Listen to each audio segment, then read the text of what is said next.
Okay.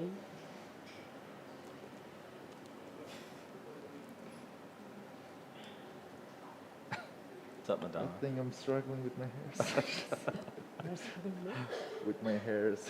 Are you? But no, it's fine actually. You sure? It's a bit. Yeah. Okay. Right. So I've seen the film.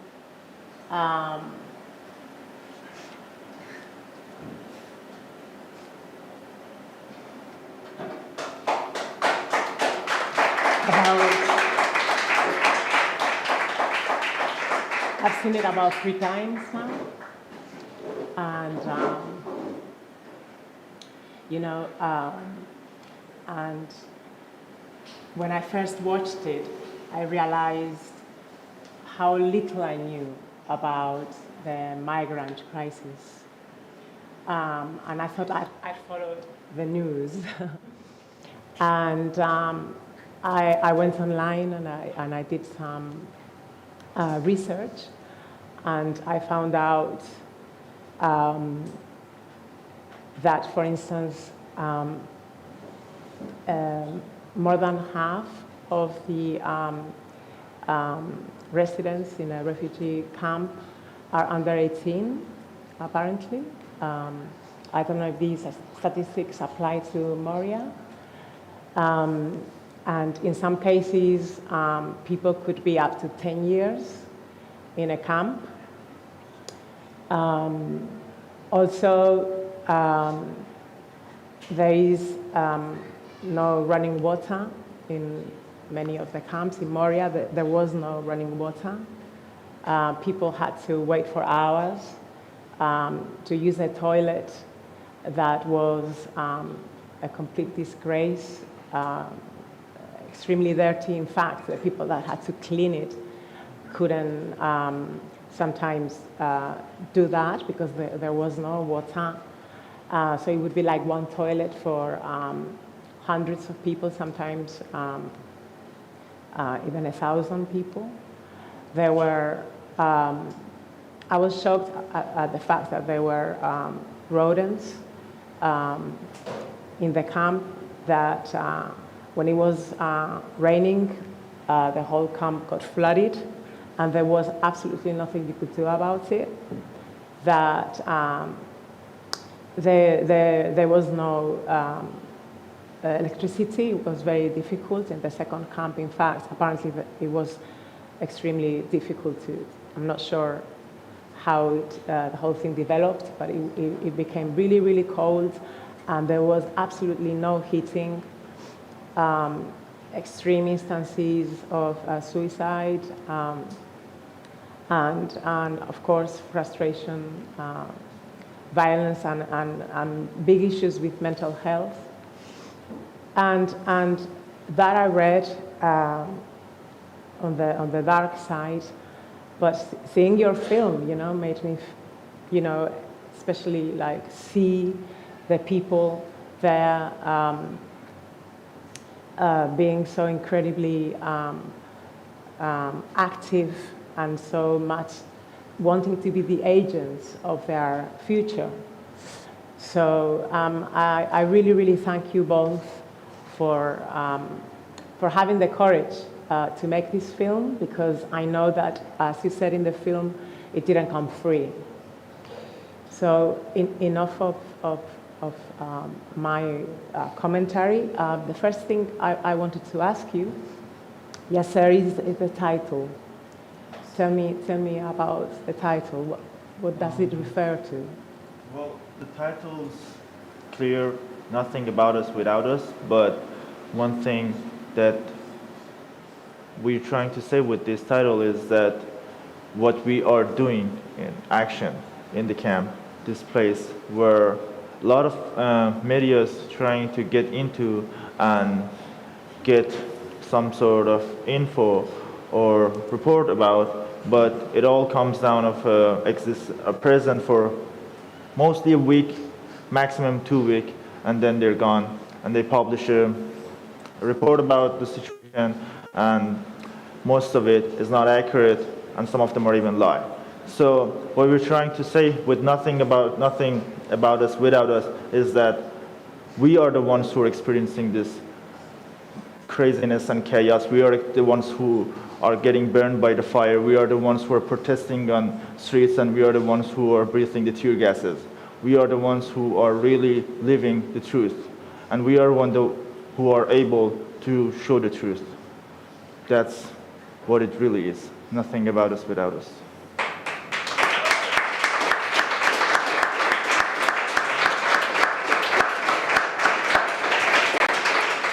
And I know that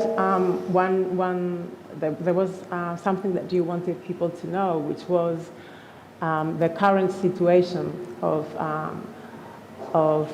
some of your friends. You were worried about their mental health as well, which you have expressed in our work group. Mm-hmm.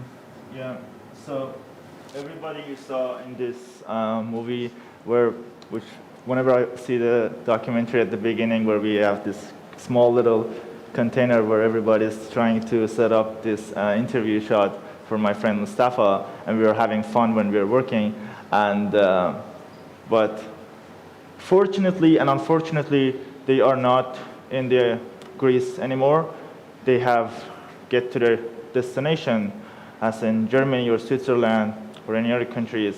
But the thing that they were not aware of was the fact that they are going to be in the same process that they were in Greece for 2 years, 3 years again, and that leads to this loneliness, because the place they are staying at is not in the city. It's just like all the way next to the border in these small little houses, and they have to be there waiting for the process, waiting for the interview, like years to get the interview, and once you do the interview, you have to wait for years to get the decision, and those leads to a lot of big, very, very heavy depressions for them. And I have the contact with them, and I'm asking them, how are you guys doing? How is it going on? God, I miss you guys. And they're saying, not much, man, it's just boring. You just wake up, you get your food, come back to the room, and stay on your phone and go back to sleep. There's not a lot we can do. We cannot even get out of the state. There's not a lot we can do in the city, because we cannot educate. We cannot go to school to learn the language, to communicate with people. And there's a lot of limitation. At least when I was in Greece, I had a community around me, but now there is just nothing. It's really hard to get adapted to that place. And I think depression is the thing that a lot of them are dealing with now.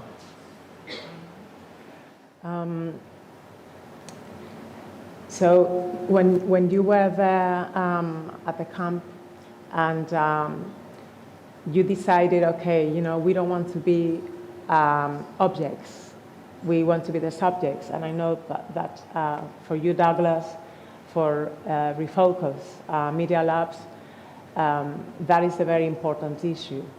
So how does that work in terms of the information that you supply to the world? What's the difference between being subjects to being objects, from being objects to being subjects? I think the easiest term for that can be, am I interviewing somebody or somebody's interviewing me? Because at the first, when I had my first project in the Moria camp, which was at the COVID lockdown, and it was with BBC, and I was very, very hyped about it. I was very surprised, because I'm in this situation, and BBC reached out to me and wanting to do a report about the current situation of the camp. And I thought, yeah, I'm gonna do it. We did it, and it published, and I didn't care. I didn't really care about the result, because it was BBC. But then it just kept going, and different medias and different reports, but we couldn't see any effect. We couldn't see any similarity between the report and the current situation. So it kind of led up to us being the ones who want to be reporting. And I think the very, very basic way of saying it is that I don't want to be interviewed. I want to interview my people, the ones who I'm suffering through all these problems with. And I wanted to ask Douglas,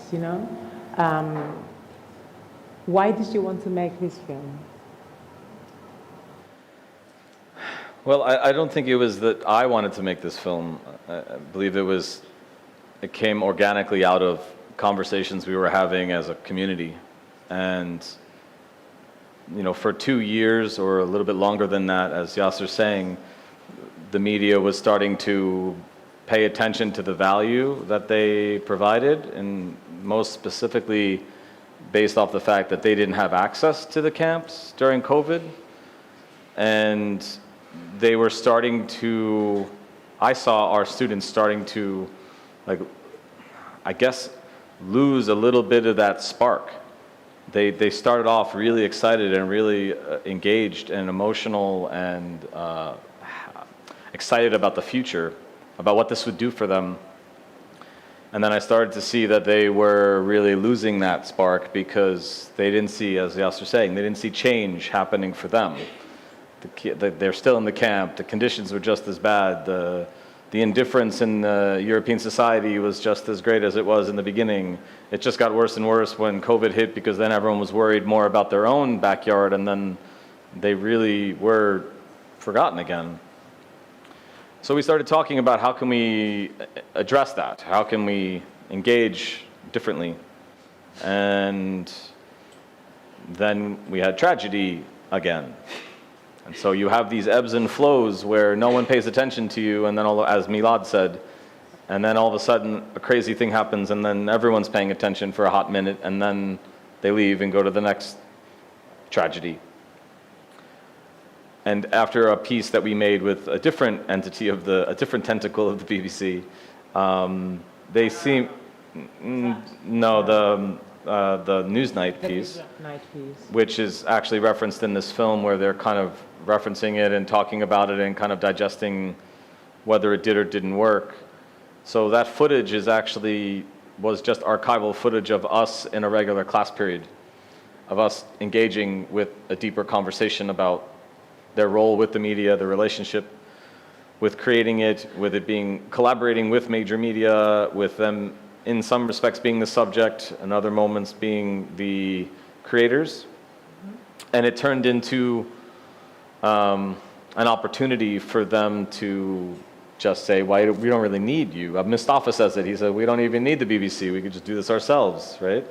And so what if we did just do it ourselves? And that opened up the door for them figuring out how would they do that. And we were just there as an entity to support that process. This film is actually a film inside a film inside a film. It's kind of meta and an experience, I guess, for the audience members, and as well as for us to create it. But at one point or another in the film, you see a screen comes up after Yasser says something to the effect of being forgotten all over again, and then you see this image of a fire, and it says trapped in the playground. And this was related to the larger film that they were trying to make, about a second feature documentary from our program that was about the last 2 to 3 years in Lesbos and what they've endured, and how they are the playthings of the politicians, and they are trapped in this place where they're not really allowed to do much more than just play, can't really develop themselves. And we tried to figure out how this film could potentially serve as a companion piece for the larger, for the larger feature. Because you said that actually it is fictionalized. Some of it is fictionalized. Nothing's fictionalized. It's all real. It's all lived experience. No, I mean the film that you are working on. Is it entirely a documentary? Yes. Okay. Yeah. It's based off of the last 2 years of endurance that. Okay. Now you're talking about the relationship of the media with the refugee communities, and I have to ask you, right? You both actually. What differences do you see between the way the media has portrayed the Ukraine refugee crisis and your refugee crisis, for instance. Are there any differences that you have seen? I can, I don't know, I cannot really put a finger on a specific thing, but when the invasion from Russia started and all the news started to pop up all over the internet, it was, I think, it was after Afghanistan collapsed by the Taliban. So I saw the whole news coming up from Afghanistan, and then Ukraine, and I was not really mad about the news or anything, but personally I was mad about the behaviors that was the way of treatment from Europe to Ukrainians, and I would compare it in my mind how was for me and for all the refugees being treated by Europeans, which was a totally different thing. And I think I don't really know what to say about that, because it's like a thing that I just don't want to really talk about it. Okay, Sorry. I understand. I think that that a film actually was made, or there was some commentary that you decided to make when this strange clip came up, and someone said, "Oh, they are like us. They have blue eyes. They are like us. So we feel for them." So I believe that there was a response. You were talking about that? Yeah, a lot of the students at Yasser, his colleagues and classmates who are now in other places in Europe, but still stuck in the asylum process, they took that reality very hard, because they were still, years later, still stuck waiting for an answer after they had waited for years in the conditions that you saw in this camp. And then they were seeing the way that they were, again, being forgotten, again, being kind of essentially now, somehow, they weren't refugees anymore, because there was a bigger problem that was closer to Europe. And they really railed against this civilized, uncivilized commentary that was made by the CBS reporter. And I think it's not really strange, honestly. It was unfortunately very common that this type of language has been used. It was not a one-off thing. It just happened that one, he said it at the really wrong time, and the way he said it, and it really, people grabbed it and made it go viral, and our students started filming responses to that. And they had a lot of really interesting, creative approaches to how they would represent the way that made them feel. And many of them wrote poems and wrote spoken words about what it meant to be civilized or uncivilized. And one of our students, Kazim, who's in the film, he said, yeah, I may not be civilized, but at least I didn't start 3 world wars. And another one made commentaries about the things that that guy, who I won't say his name, said a long time ago about shithole nations. And they commented about, yeah, I may be coming from a shithole nation, but at least, and so they were playing off of these types of commentaries and these tropes, because they were saying, like, this is ridiculous. And the reality is, the doors were provided, like the supports were provided. We were there, we were in Ukraine, we were at the border of Poland, we were part of the support and the reporting. We saw it firsthand, the way people were treated. And we also saw it firsthand what it was like in the camps. And at the same time that we're inside Ukraine and seeing the support people are receiving, our students are still in the camps on Lesbos and in Greece behind 3-meter walls of concrete, behind drones, behind thermal, retina scans and things, and you're like, what is happening here? And then the leaders of nations are saying things about real refugees versus, it's madness. And I think the one thing that came out of that was potentially positive was that it was unveiled. It was very obvious. They weren't even hiding it anymore. It was just out there for you to see. So the hypocrisy was very, very evident and very easy to see. And it also proved the point that the way that Ukrainians were being supported was exactly how Afghans should have been supported, exactly how Somalis should have been supported, exactly how anyone from scores of countries in Africa should have been supported for decades. Everyone who's spoken on this stage, everyone who has been in this conference, who is fighting for a right to be treated like a human being, should have been treated like a human being all along, just like the Ukrainians. And it's really unfair.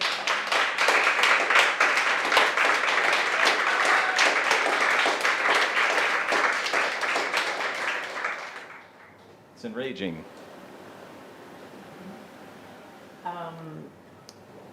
You know, it's, I mean, I understand the emotion behind it because it's behind what you're saying. I mean, it's not that anyone is feeling,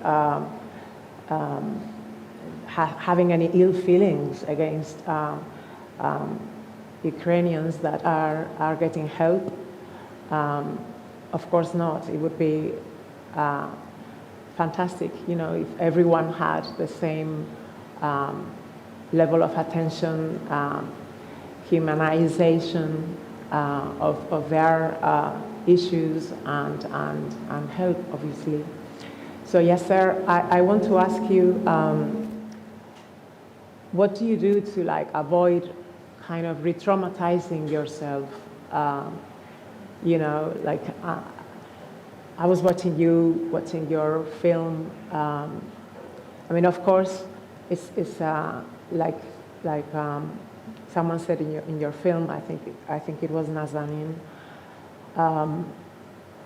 You know, it's so important to be someone's voice, but you can't really fix their problems. But at least you are their voice, and that means being free. When you're able to talk about something, you are free. But how do you take care of yourself? How do you take care of, you know, because I know that mental health is a very big issue for you in the sense that you really care about it, and Well, you don't want to be talking about being a refugee all your life, but you have been a refugee all your life. yeah. Actually, you told Yeah. me. So I'm just going to give you a very little story of whenever I'm thinking about being a refugee, because I was born and raised in Afghanistan. Didn't have any status there. I born as a refugee up to this point. And I remember for our first attempt with my family trying to cross the borders between Turkey and Iran. And we got caught by Iranians and they got all deported, the whole family back to Afghanistan. And then we just decided to contact the smugglers and get to Iran through Pakistan, because we could not directly cross the borders between Iran and Afghanistan. Because I think I was like 19 or 18 something, not really sure. So we were on these Toyota pickup trucks, and there was a Toyota pickup truck pulled up, and this guy came out and said, "Put all your belongings in the back truck." And then we all put it down, and he said, just like, "Jump in." And I was just looking, everybody crawling on over each other and like getting on this pickup truck. And then like, I was the only one left. And I asked the driver, "There's no space left for me. Like, where should I sit?" He said, "Here." There was this, at the end of the car, pickup truck was this little space, and I sat there and started driving. And I was like, I could not hold myself because I thought I'm gonna fall down any second. Like maybe I told 20 seconds, but I held myself 24 hours. And I could not see anything because my back was where the truck was going, and it was just bumping over, and I was holding my fingers tight to the truck to not fall down. Anyway, I and my dad was sitting next to each other, and my siblings, my brother and sister, were sitting in the middle of everybody. Like everybody was sitting with their legs out and like laying back, but my siblings, my sister and brother were sitting in the middle, which was just enough space to put a handling luggage. So we were just driving, and then I could hear my siblings crying in the back, but I could not help them. My dad could not help them. And my dad he didn't look at me, and I didn't look at him. he said, "My son, the hell cannot be worse than this, that you can hear your children crying in your back, but you cannot help them."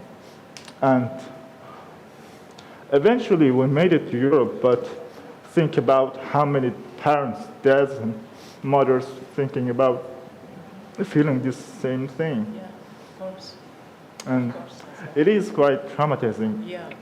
Sorry, everybody. Of course. But I'm trying to avoid all of this, but it's a thing that is built in me. Like, I cannot really get myself away from it, because it's something that even for my 5 minutes break or like private, I start to think about this kind of stuff. So I try my best to avoid most of these things, but at the same time I cannot, because it's something that I don't want anybody else to suffer from. So, yeah. You know that.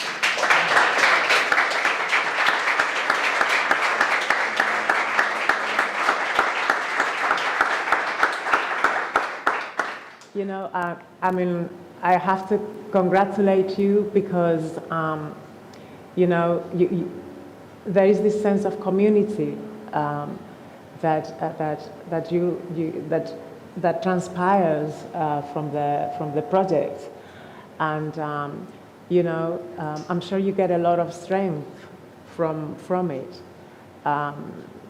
You know, as you are saying, you're worried about your friends who are now away, and they feel lonely. You know, they might not be cold anymore, like physically, but you know, I hope that they will be able to like improve their situations soon. So I wanted to ask you, because some people in the camp, you know, didn't want to get into trouble, right? Didn't want to, because talking to the press meant for some of you, okay, 5 minutes, okay. It meant it was difficult. They could get their phone confiscated by police. They actually stayed in a police cell. How hard was it to actually film in the camp? What did you risk? It was a very, very risky thing to do, because the camp was always a big target for media, and having people being in this place has always been like a threat for the Greece itself, because we were the ones who could really like showcase what's going on from inside. And I was always aware of myself, around myself, even before taking my phone out of my pocket. I would just check around, see if there's any cop around, any cop walking or a car cop, and then I would just start recording the thing I was seeing in front of me, but I wouldn't look at my phone. I would just hold it, start recording, but I would just like look with my head around to see if any cops coming. And it's always been a big challenge. Fortunately, I've never get caught, but a lot of people got caught, got beaten up, or had their phone being confiscated? Right. Yes, and or they would like make the person to delete all the files on their phone of whatever they took photos from. And also my friend Yasser and Milad, who was, you see in this documentary, after this documentary published, the day after, police came to their tent, asked their names, and took them to the police station and wanted to confess them of why did you make this why were you participating in this documentary? Do you know who caused the fire? You know the reason of the fire. That's why you're in this documentary. And like they had a very, very big trouble of just being in this documentary. So there's a lot of danger and like security and problems that we are dealing with at any moment we were making a report. Right, and you're in their hands really, because you know, without documents, without, I mean, you don't have access to a lawyer, you know.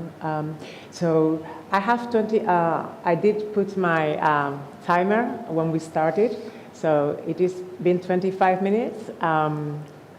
But I mean, we do have a few minutes left for questions. It would be great if the questions were short, brief, and to the point, so that our friends could answer as many as possible within these few minutes. Any questions from anyone for Douglas or Yasser? Okay, Sheikh. Do you want to come here, please?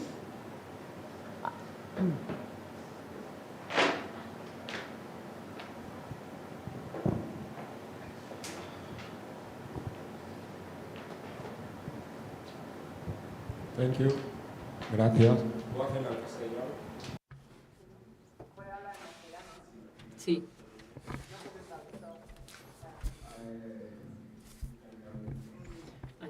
To say thank you and ask you a fast question.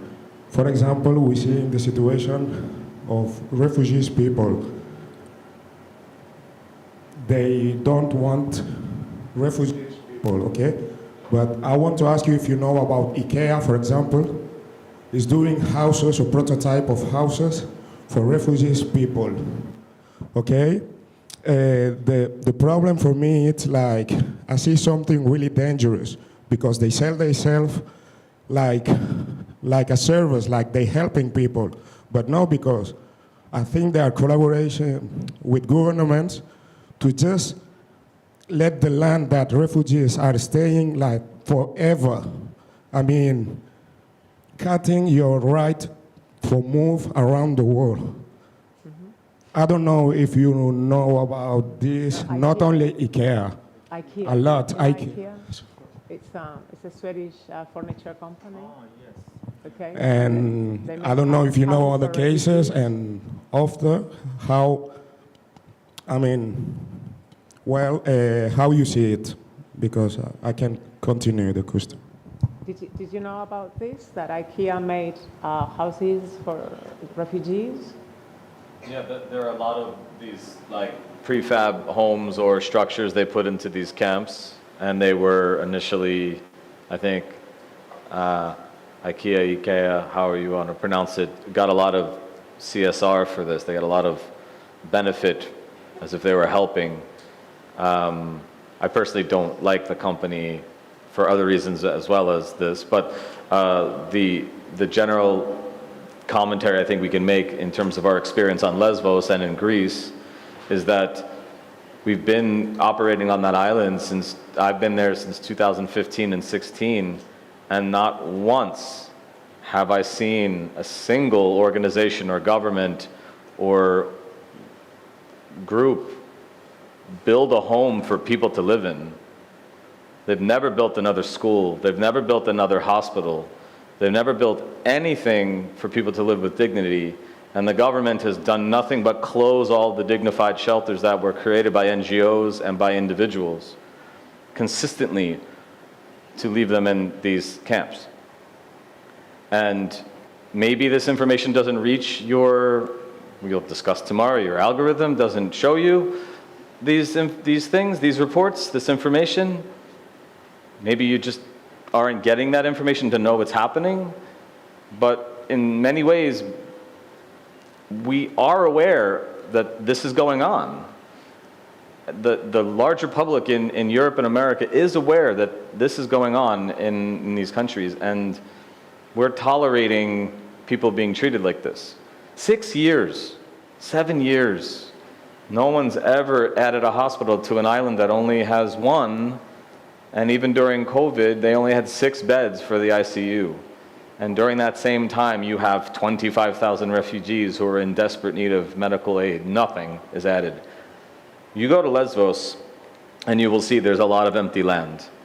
You will see a lot of abandoned homes. You will see a lot of room for change, a lot of room for creative ideas, a lot of room for homes. And none of that's ever been put into play. And I have to say that not just the citizens of our countries, but the leaders we put into positions of authority we must demand that they stop that we must demand that they do something about it. They can't continue to be allowed to just leave people in these conditions. It's unbelievable when you really wrap your head around the idea that in 7 years' time, 6 years' time, in a small community that has only 85,000 people on an island that is one of the largest in the country of Greece, that they never built another home for a single person. And they actually blocked people from living in hotels and living on boats, and then put them in these places. So at some point or another, Nazanina said this in the past, until you force the change you want, then you own it. If you don't create the change, then you own the problem. And we all own this problem collectively until we force the change.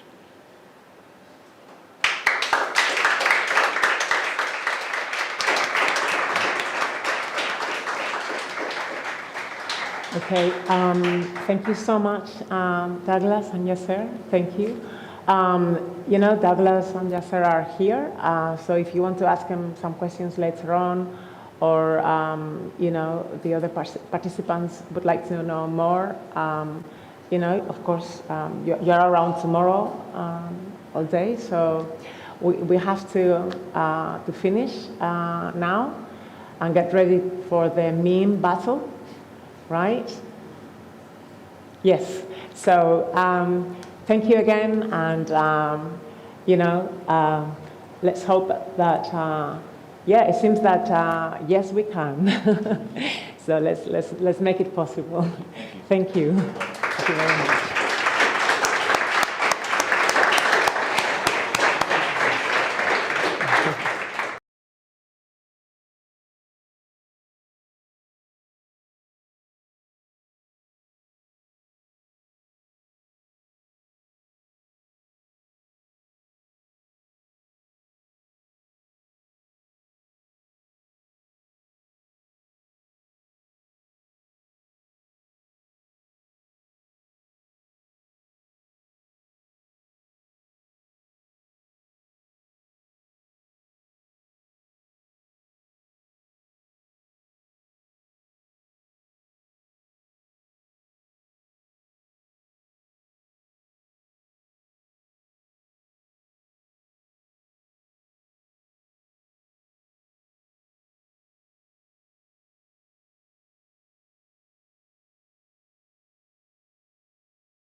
Are we ready? You are scared, you don't know the rules.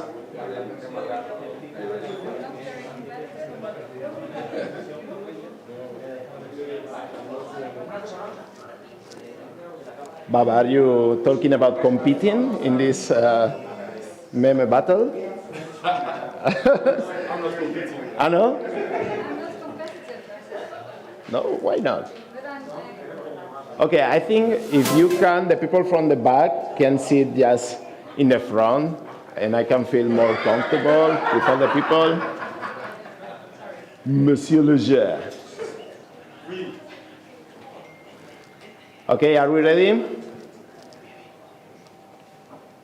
Okay, this is the moment. A ver, a ver.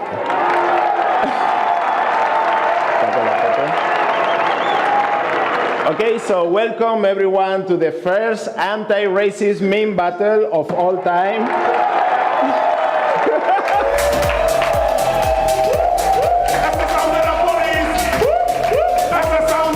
Okay, we have 5.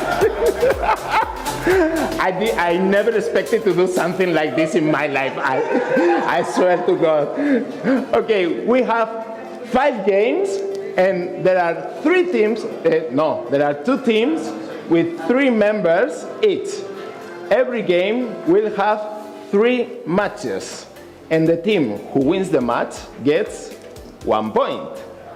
And only in the last game, there will be extra points. So who will win this anti-racist meme battle?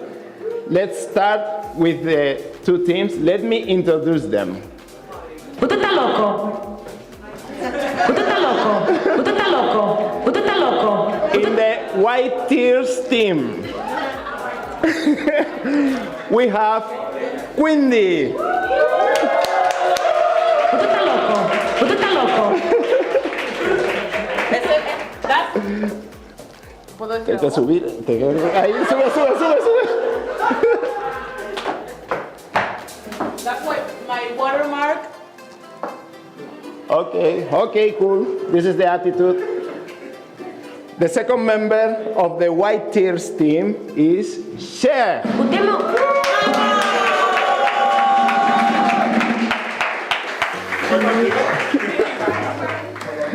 And the third member of the White Tears team is Vivian.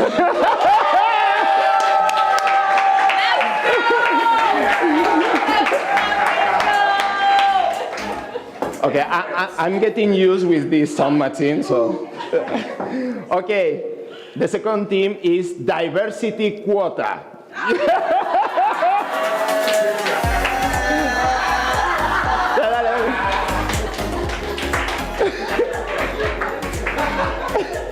The first member of the diversity quota team is Hannah.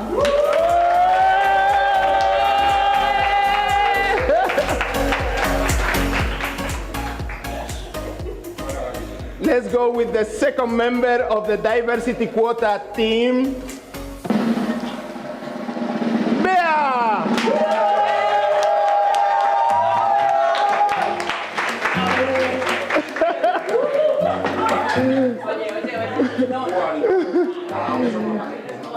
And the third and the last member of the diversity quota is Rima.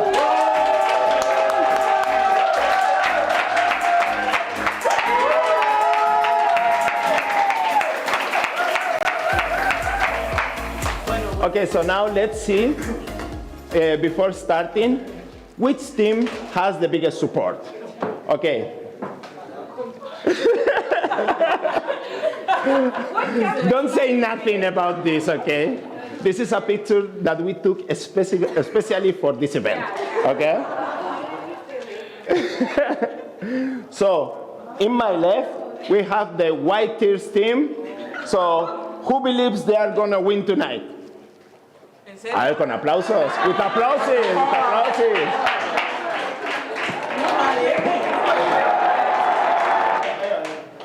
And who thinks the diversity quota is about to win tonight?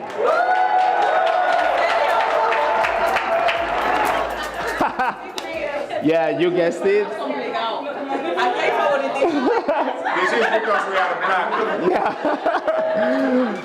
Okay, so as you guessed, the audience is who decides who wins. You had these papers where you can vote, so we will know who gets more support from the audience. Are you ready for start the first anti-racist meme battle of the all time? Let's go for it.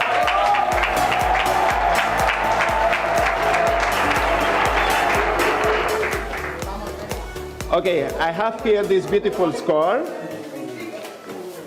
And I will put in all the points in here. And remember that in the last round, we have 5 rounds. In the last round, we have extra points.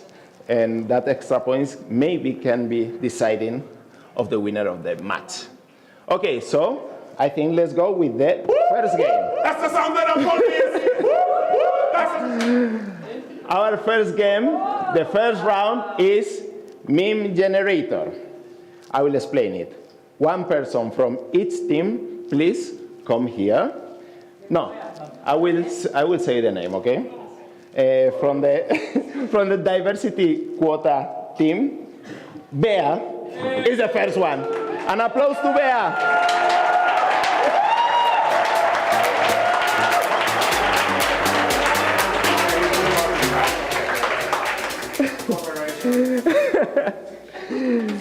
And for the White Tears team, Quinny.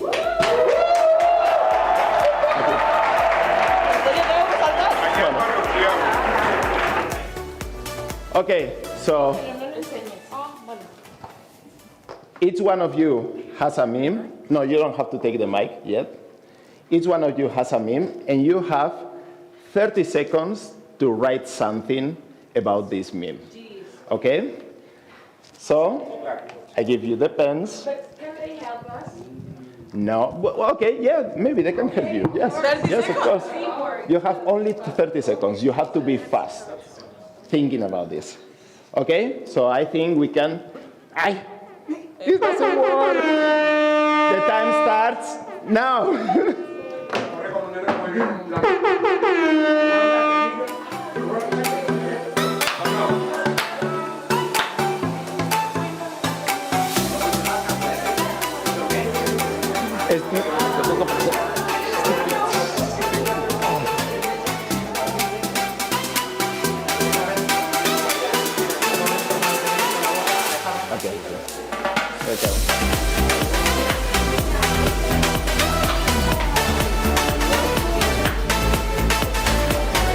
The last 10 seconds.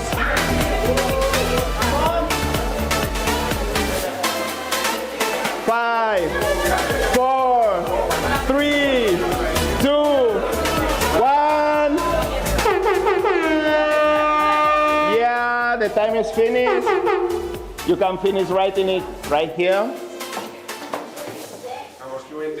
That's too much pressure. Yeah, no, that's the thing. That's the thing. White tears. Okay.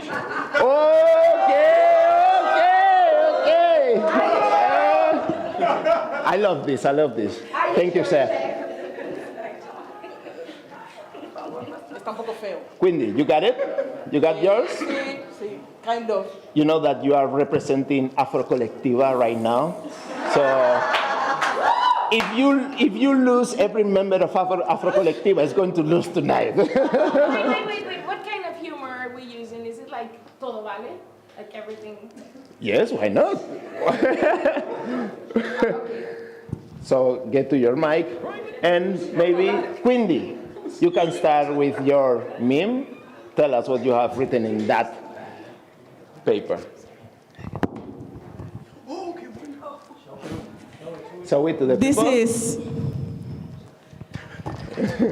This is black people preparing to run when white people ask, "Where are you from?"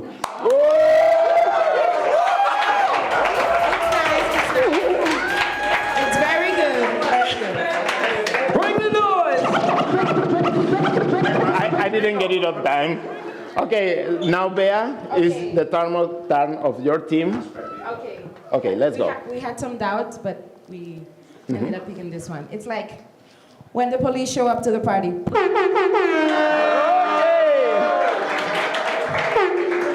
So now it's time to vote, okay? Do you have all your papers in your hands? Okay. So, for the team of the diversity quota, who votes for diversity quota? Okay, okay. There are more. There are more. There are more. Corruption. And now, who is voting for the white tears team?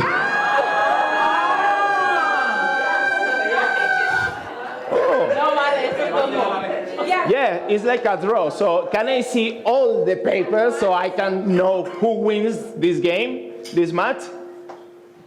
Oh, it's difficult, huh? It's difficult. How I decide about this? I didn't expect that. I didn't expect that. But I think the diversity quota team wins this match. Thank you, Bea. Thank you, Quindy. It was a pleasure.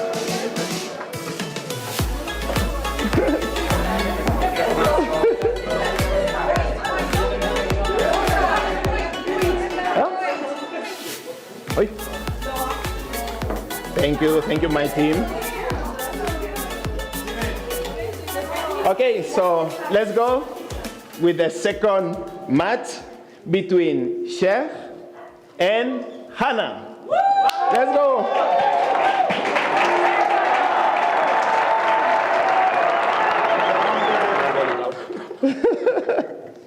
Okay, now it's your turn. It's the same game. You know the rules. Are you ready, Sheikh? No. Why not? And are you ready, Hannah? No. Why not? This is funny. Okay, so you have 30 seconds. To show it or write it? To write the And meme then show. and then show it. So the time starts now.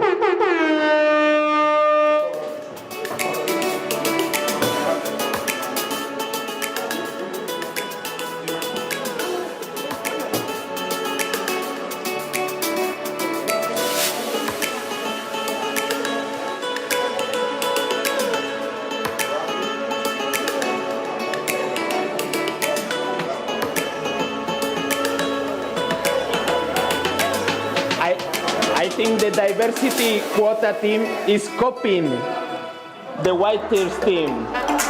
What is happening? Are you copying the other team?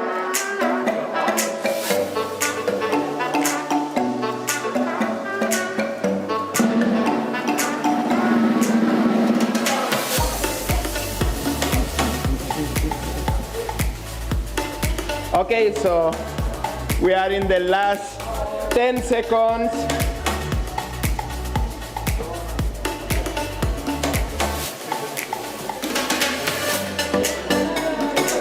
Five, 4, 3, 2, 1.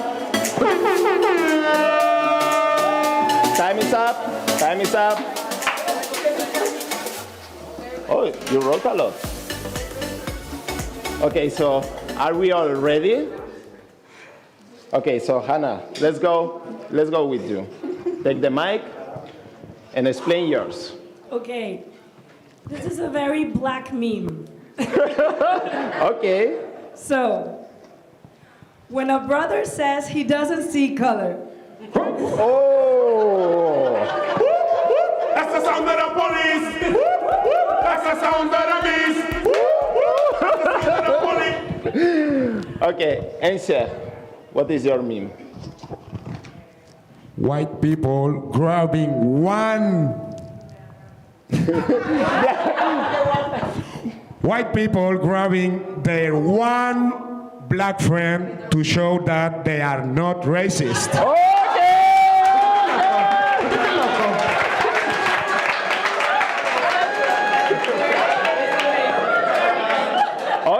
Okay. So they're gonna win also? We'll see. It's time to vote. It's time to vote. Okay. So, who votes for the diversity quota team? Oh my God! Oh my God! What do we have here? How much money did you pay to Mali for that vote? Tell me, how much money did you pay? Okay. So, who votes for the white tears meme? Oh. Okay. Okay.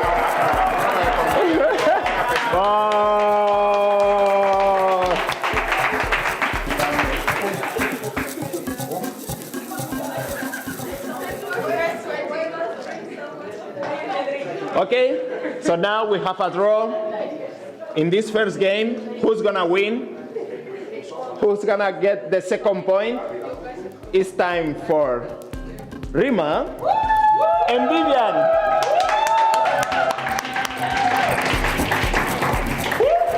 That's the sound of the police. That's the sound of the beast. Yeah, this is my favorite button. You know, you already noticed it. Okay, you know the rules. Where's the pen? Is that? Oh, what is happening? What is happening? I have to separate. I have to put myself. Okay. We can talk between us or no? No. Between. You have to hide it. No. You are start. No. Okay. So you can show the meme to your team. Okay. Now we have 30 seconds. No, now you can, but not until I say you can start. You cannot. Okay. So let's start with the 30 seconds.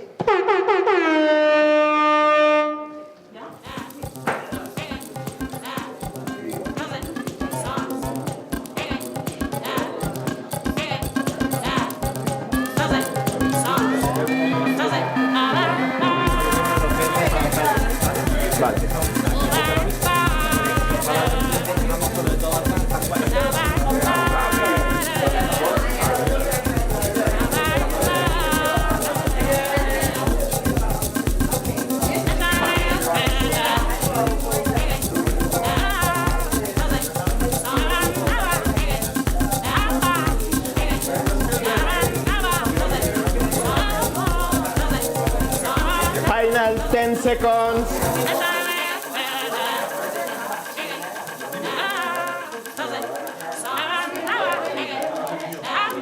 5, 4, 3, 2, 1. Time is up. Time is up. Time is up. Oh, you are getting extra time.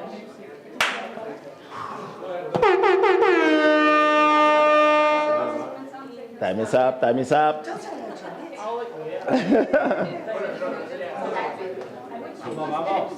Let's go. Let's go. Let's go, Rima.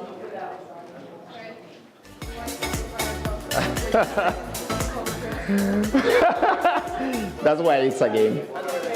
Okay, so White Tears team, you start this time. Vivian, what do you got? We have The mic. we have Spanish white people looking at flamenco as if it's not Gypsy/Romanian. Okay. Oh. Usted está loco. Usted está loco. Let's go. And the diversity quota team, what do you have? Something about the diversity quota. When there's finally a POC colleague joining the team. That's the sound of the police. That's the sound of the beast. It's time to vote. Okay? So, right now, who's voting for the White Tears diversity quota team?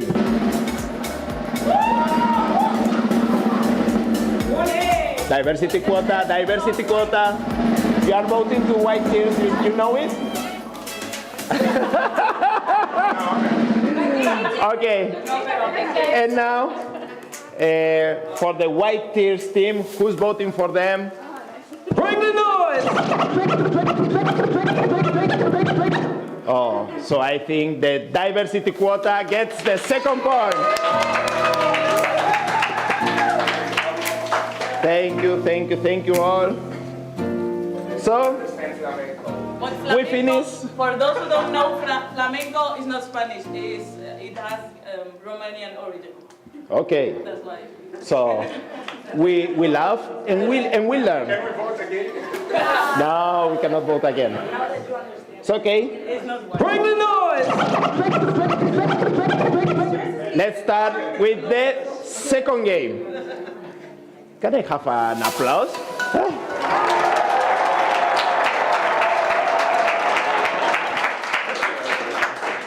Okay, so this game is called White Nonsense, okay? Okay, so we have also 3 games on this. The first one is to please share your favorite racist invention, fake news, or any other manipulation, okay? So this is the meme, and 2 members of the teams are going to come down, as before, and write their meme. The what?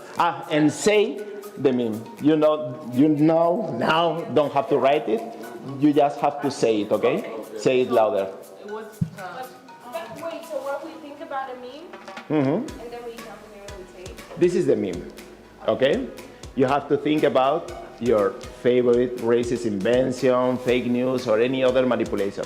So you have 30 seconds to agree on one and say it louder to the people, okay? That's the thing. So the first ones who are acting on this.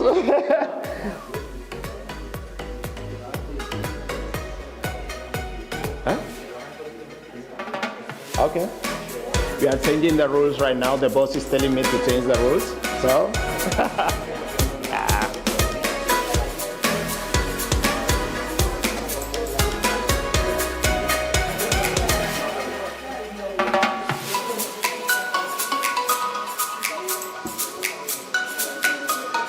Ten seconds.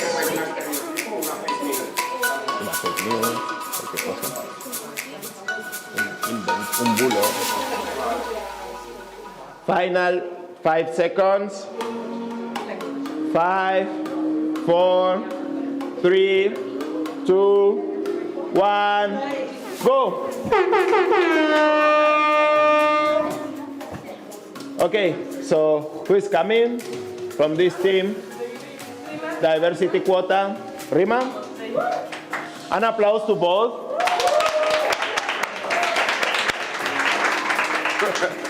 Okay, so Seth, you can start. Which one is your favorite racist invention, fake news, or any other manipulation? Now I don't know exactly which is the exactly country, but one journalist put in social medias that it was showing a picture than a woman, Muslim woman, wearing maybe a burqa, that only you can see the eyes, okay? But then when we check, when we check the news, it was an empty shirt. I mean, I have to look out and show you for you understand. It was an empty shirt, like with a little mark. It looked like white, and he took like far away. He take a picture and put it in the media, and he say, even in this country now, they bringing burqa and blah blah blah, Islamophobia bullshit. But it was an empty shirt. Thank you. And now is the turn of Rima. Tell us yours. Ours doesn't need a long explanation. It just needs one word. Eugenics. Eugenics. Okay. You have to explain it. I think you have to explain it. A little bit. If you don't explain, I think you won't get the votes of the audience. So, yeah, maybe a little explanation. I mean, it's a pseudo-scientific effort to establish superiority of the white race over other races. Yeah. That's the sound of the police. That's the sound. I think this vote is gonna be difficult. So, now, in this time, we are all voting together, okay? So, you all have your papers. So, who do you think wins this game? Okay, diversity quota, white tears, diversity quota, white tears. Who do you vote? Oh, I think diversity quota is getting the third point of the evening. An applause to them.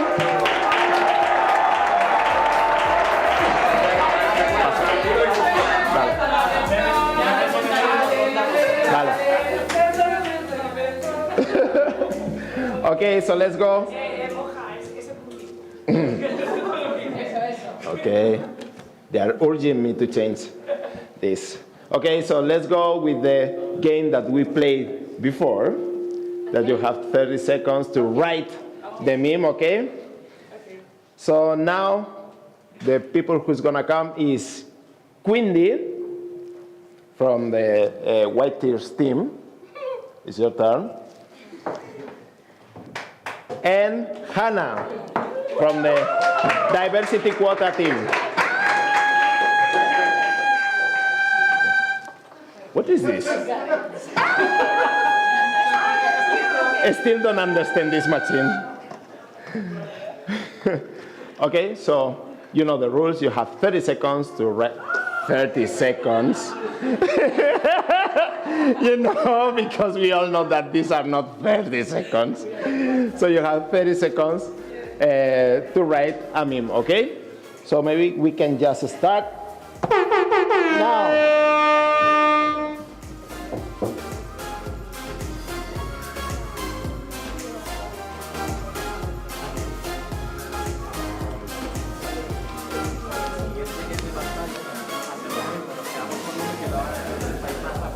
Vale.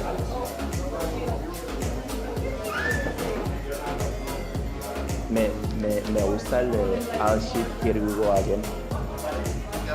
Sí, solo eso. Oh. Vale.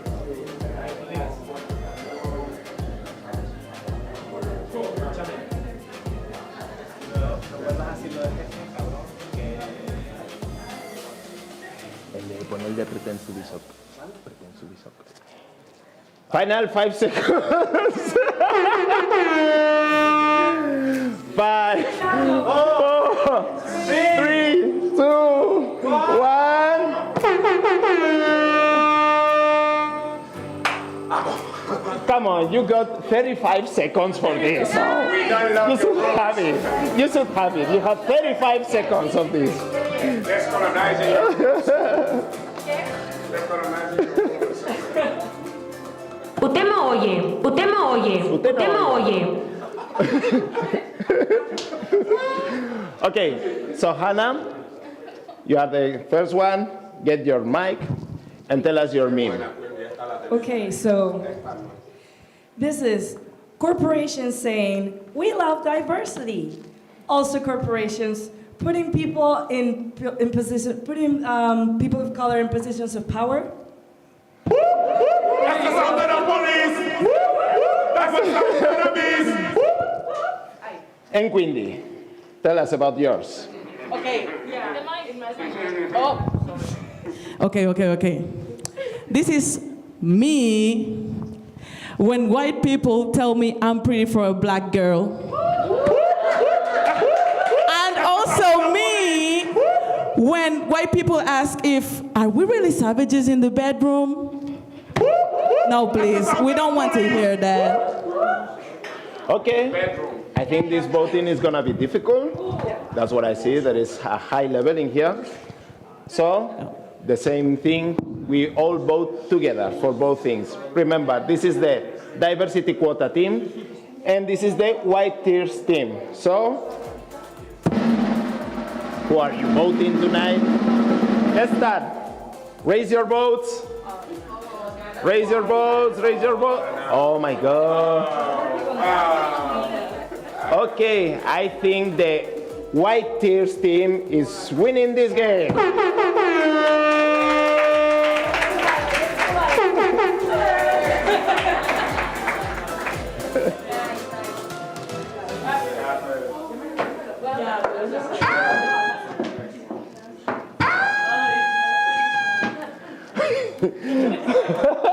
I don't know which. You don't like this sound? Okay, cool. I won't use it. I will use my favorite. That's the sound of the police. Okay. Next game. Point of view.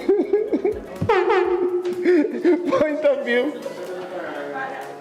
Okay. Second round of the meme generator. We have a new meme, and this time the ones who are playing are Vivian for the White Tears team and Bea.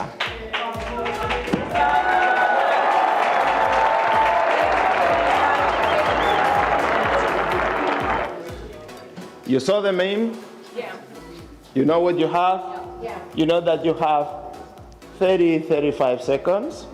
Okay, so you can start now.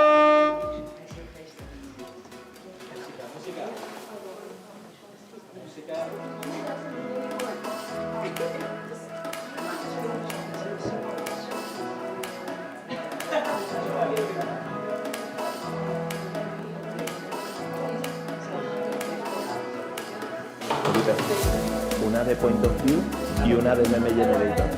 Y ya cerramos. Sí, porque para que no se haga.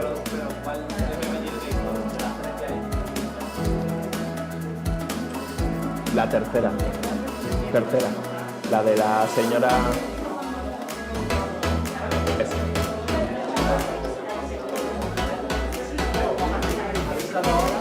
Sí. Sí, Point of View. Sí.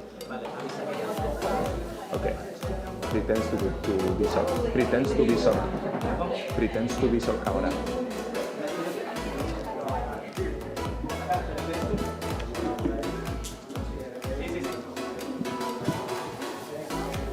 Five seconds.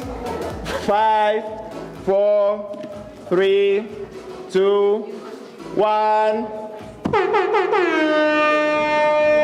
Time is up. Time is up. Time is up. Hurry. Hurry up. Time is up. Vamos. You have it?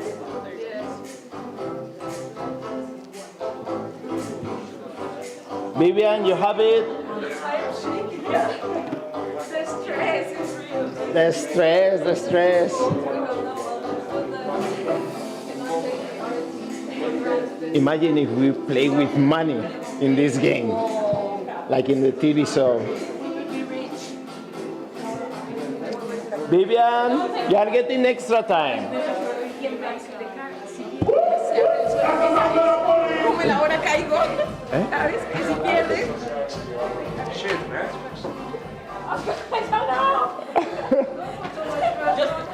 Use your imagination to finish it. Okay, so now, let's go. Bea, it's your time. What do you got? So, the EU, universal human rights, also the EU, illegal migrants. Wow.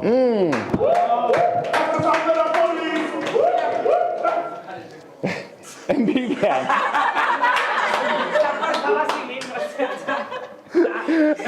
Vivian, it's your time. Go and say it. Go and say it. Well, it started with. That's so mean.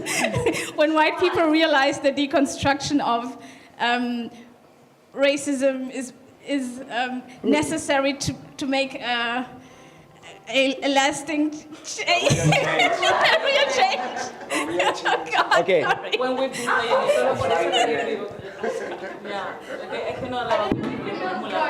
Maybe someone of the team can complete the sentence. I hope. Yes. This is me when white people realize that the construction of racism is necessary to make a real change when we've been saying it for years. Yes. Okay. Bueno, it's not, yes. Good one, good one. So, now we have to vote. We all vote together. So, it's time to raise your votes. Who you are voting? Diversity quota, white tears. Oh, you are making it difficult to me. Okay. Is someone changing the vote? Is someone changing the vote? We've been saying this for years, please. I don't know. I don't know who wins. I don't know who wins. White tears. Okay, so I think the diversity quota team wins this one. So we are in the final 2 rounds. Just 2 rounds and we finish and we can go to have dinner, to dance or whatever you want. So this time we have... Okay, cool. You are really competitive. Okay, so it's the time of the point of view. You know the rules. There's gonna be a meme in here and you'll have to say it in 30 seconds, okay? You don't have to write it. So that's the meme. And now you have to share the last time you pretended to be shocked, but in fact, you were not. So, yeah, the last time or one time you pretended to be shocked, okay? So you have our famous 30 seconds.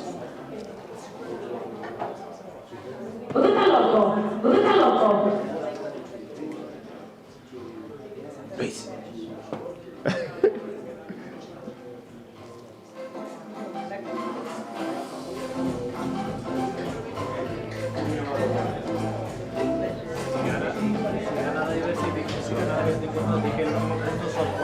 Sí, claro, ya lo sé, lo tenía presente.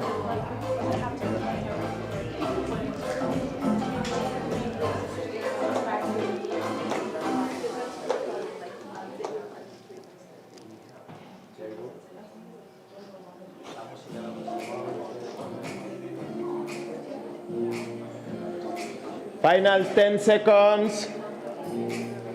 Hurry up, hurry up. Oh, you got it? Yeah. 5, 4, 3, 2, 1. Let's go.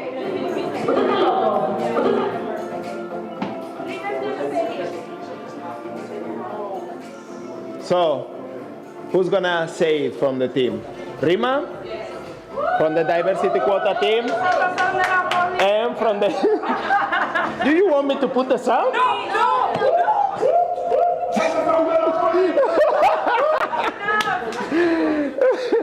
And Sheikh. Okay? This is illegal. No, completely illegal. It's because you're breaking the rules. It's because he knows the English is, somehow. So Okay. okay. We have to. I think there are problems in the White Tours team. Yeah, there are problems. Okay, so Rima, what do you have? Tell us about the last time you pretended to be shocked, but in fact you were not. When yet another politician has to resign because he's either a racist or a pedophile.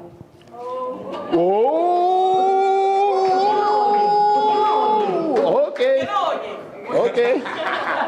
Why? Chef, what do you have? When police officials stop you in the airport to make a random drugs control.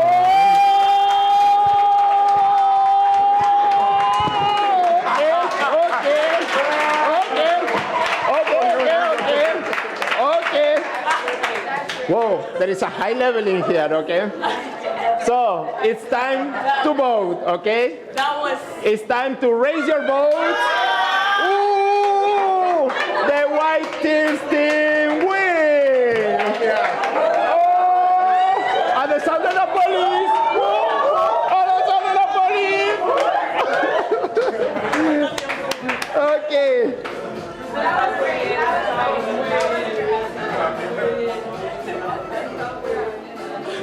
So, final round, and as you remember, in the final round, you get extra points. So, now, the team who wins this round wins 2 points. So, 2 points. And if we win, what we were going to win? Yeah, we will discuss about the prize. Okay. So let's start. The game is meme generator, as you know. This is the final round. You will have to choose which participant is gonna say it to the audience.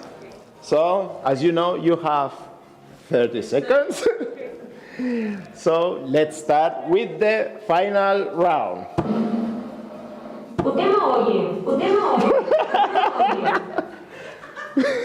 I don't know what I'm doing, okay? Música, por favor.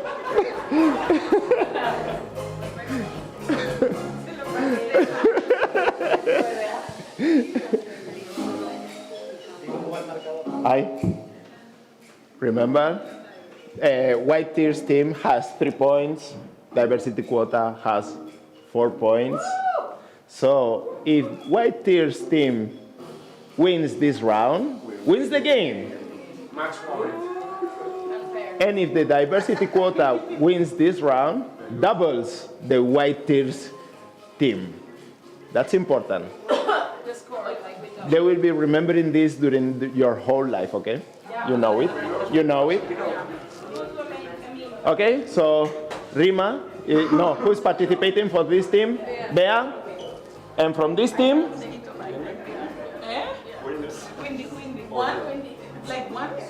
One, yes, one person. Yeah. Okay, so Quindi, calm down and get your meme. Bea, go and get it. Oh, hey, you like it. Okay, you know it, you know this meme. You know this meme. Okay. Toma. Yeah, you have 30 seconds.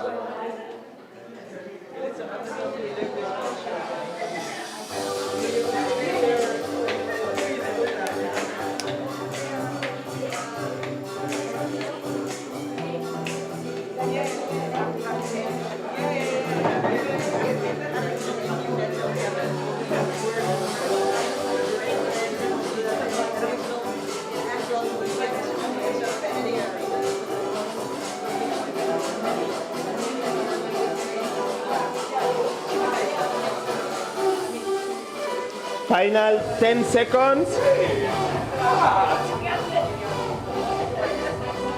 Está muerto también.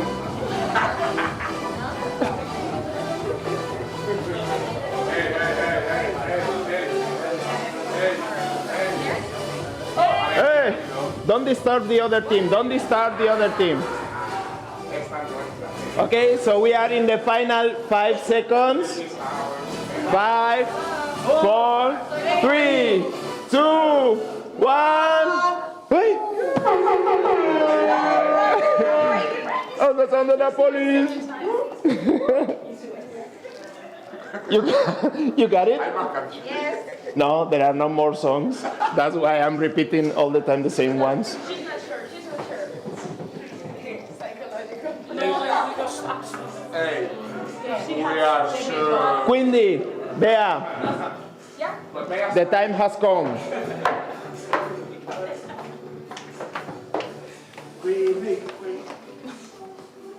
So, remember, White Tears team has 3 points.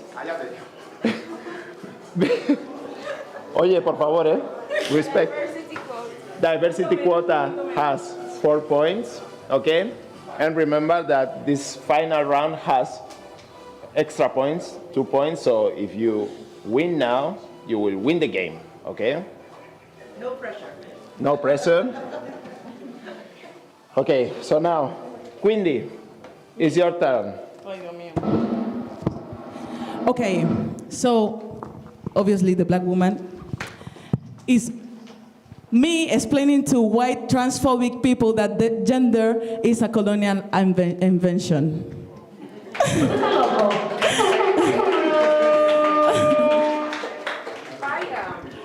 Fire. And Bea, what do you got for the diversity quota team?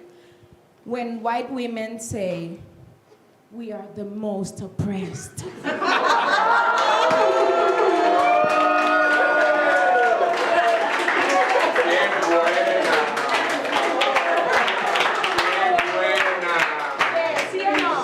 Okay.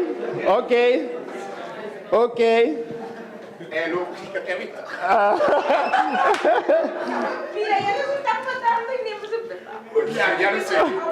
Okay. So, people, you know the rules. It's time to raise your votes for the final round. Okay. And the diversity quota teams, the first anti-racist meme battle.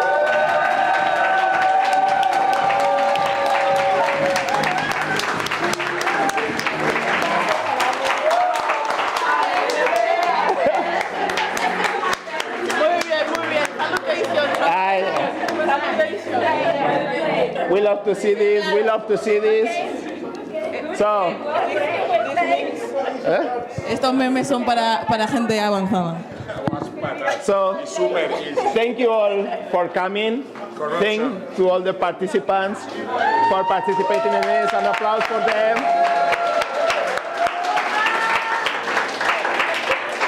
A special thanks to Felipe, who has been working on this anti-racist meme battle.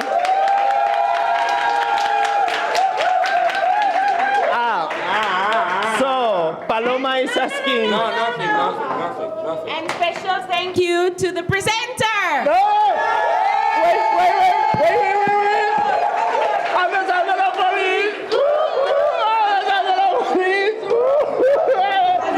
Thank you for coming and have a nice evening. There is no prize. What prize? No, there is no prize. Okay. The final score. Lo importante es para... 5. You already won, so. Okay, so thank you for coming. It's time for dinner, for dancing, for whatever you want. Have some rest. We see you tomorrow in the morning, 9:30. Thank you so much, and have a good time.